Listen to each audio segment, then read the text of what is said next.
I have a question. Are you a judge? You don't have any jurisdiction over me. I would argue you don't have any jurisdiction, okay? No, I'm Anthony Mathis, the living man, here in special appearance for Anthony Winston Mathis, also acting in my proper capacity of the trustee of the trust. If the plaintiff cannot come to court, then this shall be dismissed. That's failure. Or I you may object. I walk will a not be cash paying check or any fine. charge into the I will not be 44th paying District any fine. Court. Please don't interrupt the court, sir. This judge absolutely shuts down a sovereign citizen in one of the most memorable Zoom court hearings we've seen in a while. The defendant was in court for running a red light, and the officer who pulled him over showed up to testify, which, under traffic laws, pretty much seals the deal. But instead of owning up, this guy goes off the rails with arguments that are completely out of touch with reality. Honestly, some of his claims are so off base, it's hard not to shake your head. Or even laugh a little. Let me know in the comments what you think of how this hearing went down. And if you like videos like this, be sure to hit that like button and subscribe. Now, let's jump in and see how it all unfolds. You are Anthony Winston Mathis? No, I'm Anthony Mathis, the living man, here in special appearance for Anthony Winston Mathis, also acting in my proper capacity of the trustee of the trust. Very well, Mr. Mathis.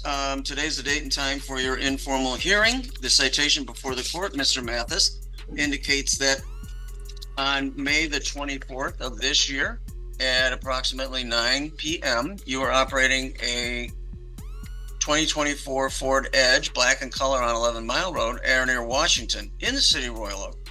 And at that place and time, you committed the civil infraction of impeding traffic. Impeding traffic, sir, is considered a lesser included offense within nearly any moving violation.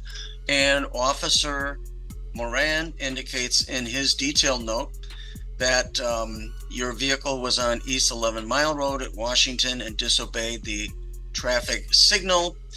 The officer had a green arrow and therefore driver had a red light. Mr. Mathis, you have three options, and three options only, sir, in the protection of your own rights. You may, sir, admit responsibility in this matter. The court will attach the scheduled fine and that will close the case. Or, Mr. Mathis, you may admit responsibility with an explanation that you believe mitigates these circumstances, or you have every right to deny responsibility, and the court will swear the parties and will take testimony. What would you like the court to do for you today? Well, I have a few questions, if you don't mind. The court does mind. You need to make a plea. I am required by law. No, I don't plead to anybody. I only plead to the Most High. Who are you? I am Magistrate William Urick, P43273. I am a sworn judicial officer of this district. We are here for your informal hearing that you requested.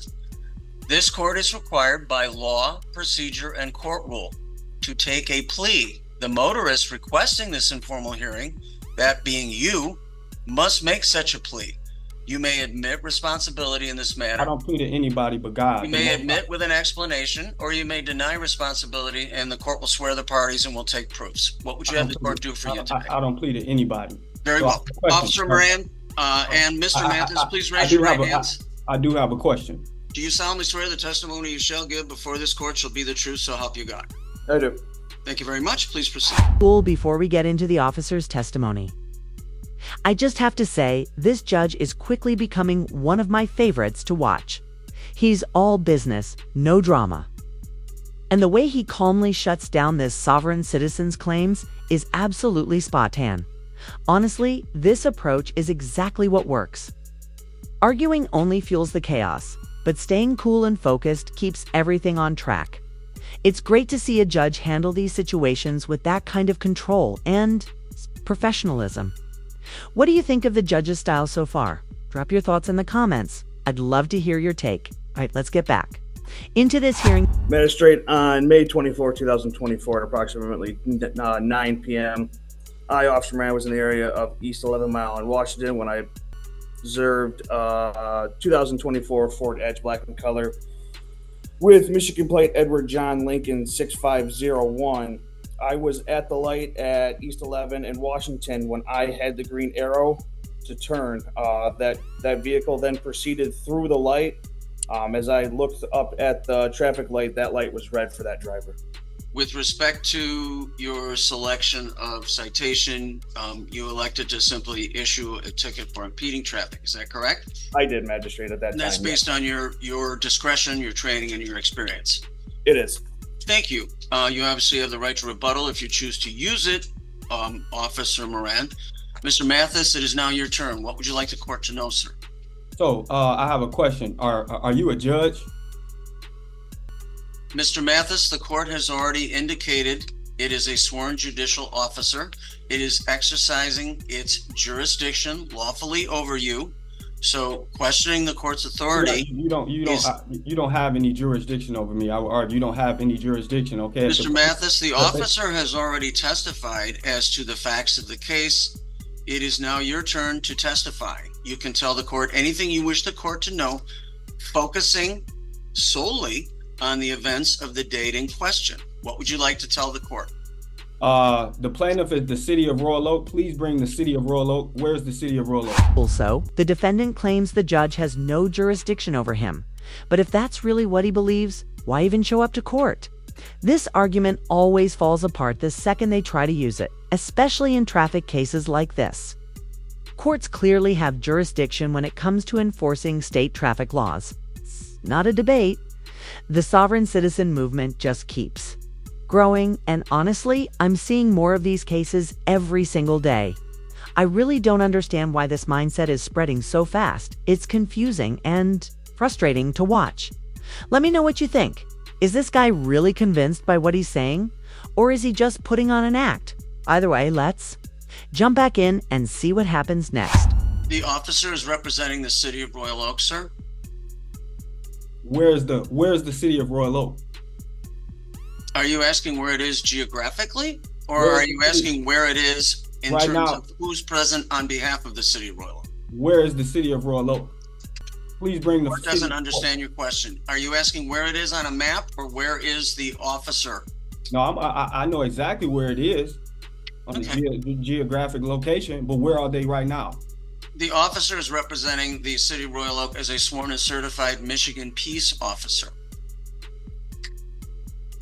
So what else would you like to tell the court, Mr. Mathis? And please, again, the court suggests that you focus on the events of the date in question.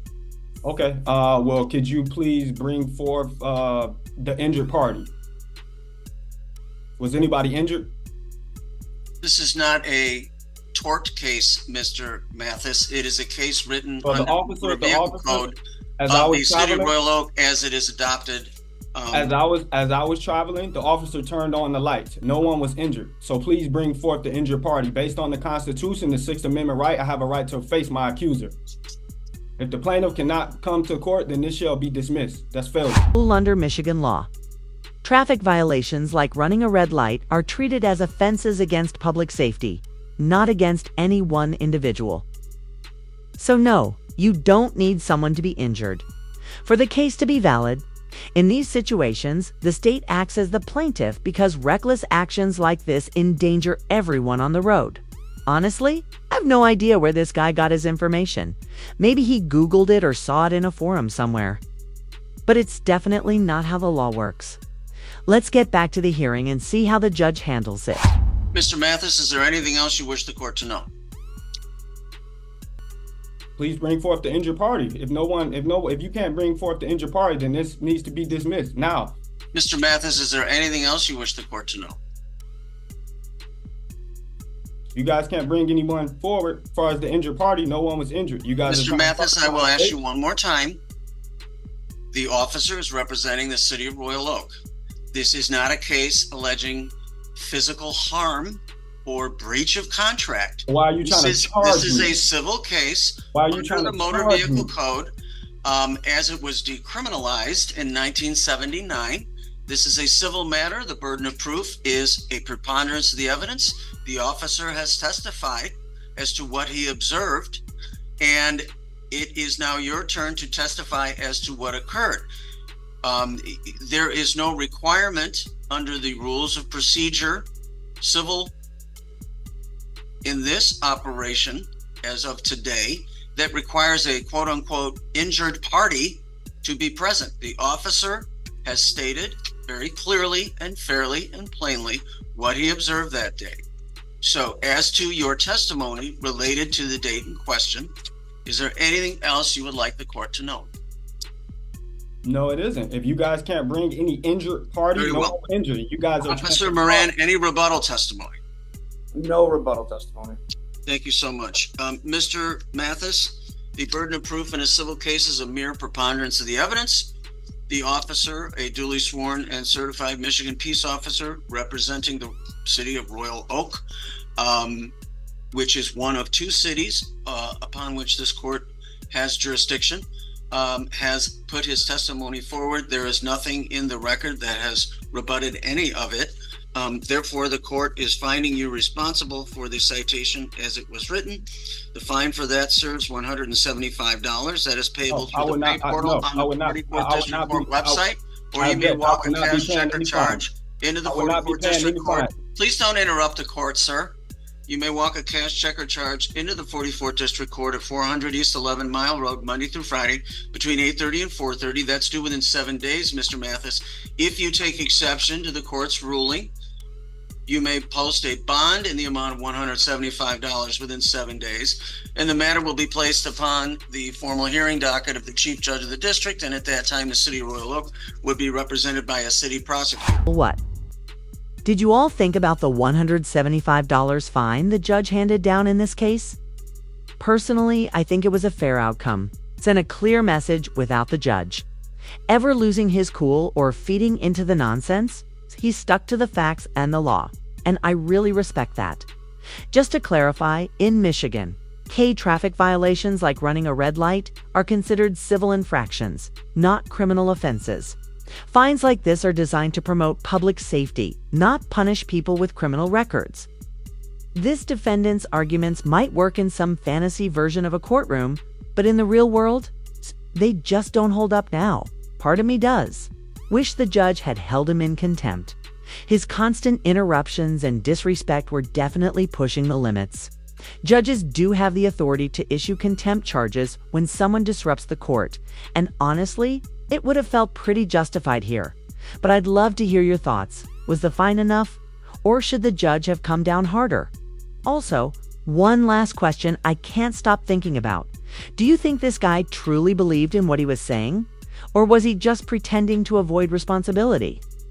Thanks so much for watching. If you enjoyed this breakdown, don't forget to like and subscribe for more content just like this. I really appreciate you all being here, and I'm looking forward to reading your comments. Take care, and I'll see you in the next one.